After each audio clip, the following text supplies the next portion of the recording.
اسلام میں بیوی پر خاوند کے بارے میں حقوق۔ نیکی کے کام میں خاوند کی اطاعت کرنا،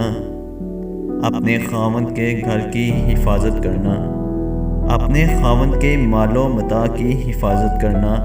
اپنے خاوند کی امانت کی حفاظت کرنا اور خیانت نہ کرنا،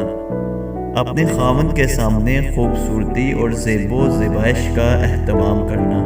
تاکہ اس کی رغبت کسی اور طرف نہ ہو سکے۔ جب خاوند حق زوجیت کے لیے طلب کرے تو انکار نہ کرنا، اپنے خاوند سے پیار و محبت کرنا اور اس کے ساتھ دکھ سکھ میں شریک ہونا، اپنے خاوند سے ناجائز مطالبات نہ کرنا، اپنے خاوند کی مشکلات کو سمجھنا اور اس کا ساتھ دینا، اپنے خاوند کے والدین کو اپنے والدین اور بہن بھائیوں کو اپنے بہن بھائیوں کی طرح سمجھنا، اپنے خاوند پر شک نہ کرنا، اپنے خاوند کو خوش رکھنا، اولاد کی صحیح تعلیم و تربیت کرنا۔ حضور علیہ السلام نے فرمایا، وہ عورت جس کی موت اس حال میں ہو کہ اس کا خاوند اس سے راضی ہو تو وہ جنت میں داخل ہوگی۔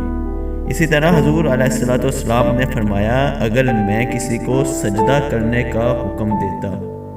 تو عورت کو حکم دیتا کہ وہ اپنے خاوند کو سجدہ کرے۔ پھر فرمایا، وہ عورت جس نے 5 وقت نماز ادا کی، رمضان کے روزے رکھے، اپنی شرمگاہ کی حفاظت کی، اپنے شوہر کی اطاعت کی، قیامت کے دن اس سے کہا جائے گا کہ جس دروازے سے تو چاہے جنت میں داخل ہو جا۔